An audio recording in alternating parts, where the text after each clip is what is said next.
2024년 2월 12일 월요일 매일 성경 큐티 죄사함의 권세 마가복음 2장 1절로 12절입니다. 조금 덜하긴 하지만 오늘날에도 여전히 병이 걸리면 죄 때문이라는 생각을 합니다. 그리스도인이나 비그리스도인이나 상관없습니다. 갑작스런 큰 병에 걸리거나 갑자기 쓰러지거나 하면 자신의 인생을 돌아봅니다. 내가 그때 이런 잘못을 해서 벌을 받는 건가? 이런 생각을 할 때가 있습니다. 또한 다른 사람들에게도 그렇게 생각할 때가 있습니다. 에휴, 그렇게 살더니 결국은 이런 거.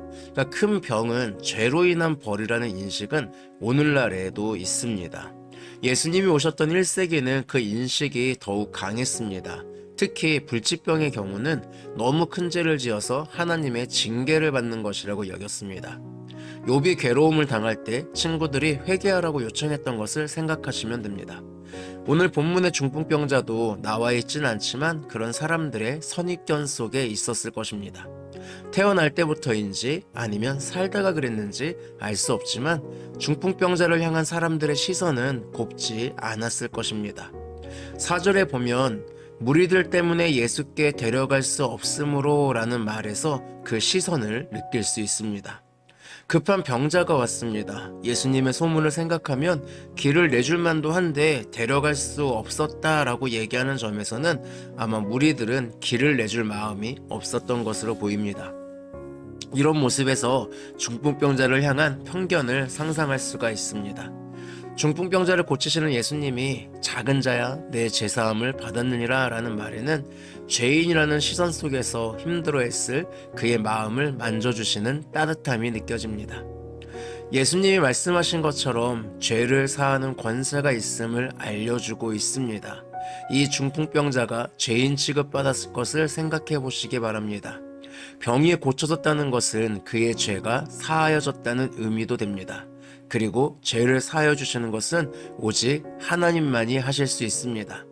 예수님은 바로 그 권세가 있습니다. 그래서 중풍병자에게 선포할 수 있습니다. 중풍병자는 단순히 병이 낫는 것이 아니라 사람들이 생각하는 죄가 사라지는 사건입니다. 그런 점에서 예수님은 단순히 병을 고치시는 분이 아닙니다. 예수님은 사람들이 생각하는 병과 고통의 근원인 죄를 해결하시는 분입니다. 하나님의 아들이신 예수님은 우리의 병과 고통의 근원을 치유하시는 분입니다. 내가 죄인이라고, 내가 어려움에 처했다고 외면하지 않으십니다. 나의 모든 것을 치유해 주실 예수님께 나아가시기를 바랍니다. 성경은 보통 어떤 그 사람의 믿음을 이야기합니다.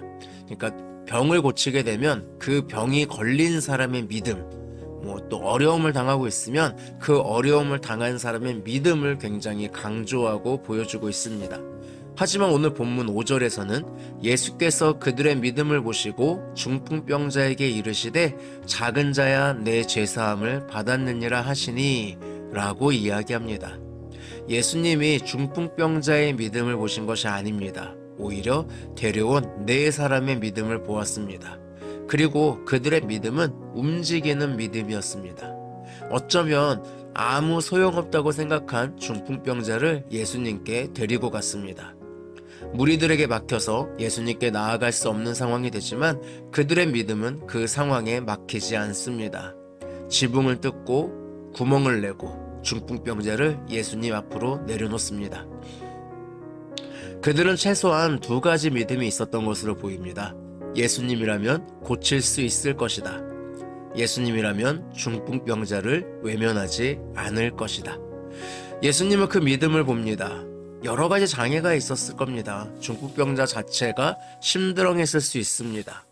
막상 갔더니 무리들이 비켜주지 않아서 예수님께 나아가는 길이 막혀 있습니다. 지붕을 뚫고 구멍을 내고 그렇게 내리지만 예수님이 무시할 수도 있습니다. 하지만 이들의 믿음은 이 모든 것을 이겨냈습니다. 그리고 예수님은 그 믿음을 보고 중풍병자를 구원하셨습니다. 오늘 우리 주변에는 예수님이 필요한 사람들이 있습니다.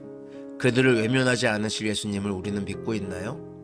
우리는 누군가 예수님이 필요하다고 생각하지만 그는 필요하다고 생각하지 않을 수 있습니다. 예수님께 나아가는 길을 무리가 막고 있듯이 세상이 막고 있는 것처럼 보일 수 있습니다. 여기에서 우리의 믿음이 필요합니다. 예수님이 필요한 이웃을 향해서 믿음을 가지고 나아가시기 바랍니다. 기도의 자리에 있는 거 중요합니다. 하지만 기도한 만큼 움직이는 것도 중요합니다. 본문의 네 사람처럼 앉아있는 신앙이 아니라 예수님을 향해서 나아가는 신앙으로 그렇게 나아가는 저와 여러분이 되기를 바라겠습니다. 기도하겠습니다. 중풍병자를 낫게 하시는 예수님을 통해서 주님에게 죄사함의 권세가 있음을, 또 네 사람의 믿음을 통해서 믿음이 그냥 앉아있는 것이 아니라 하나님을 향해서 나아가는 것임을 다시 한번 느끼게 됩니다. 오늘날 어쩌면 주저앉아 있는 우리의 상황 속에서 믿음을 가지고 다시 한번 자리에서 일어나서 하나님께 나아가는, 또 그 나아가는 길이 막혀있는 것처럼 보일지라도 믿음을 가지고 뚫고 나아갈 수 있는 용기를 허락해 주세요. 예수님의 이름으로 기도합니다. 아멘. 네, 연휴의 마지막 날이네요. 그래도 오늘도 말씀 안에서 하나님과 동행하는 행복한 하루 되길 바랍니다. 샬롬.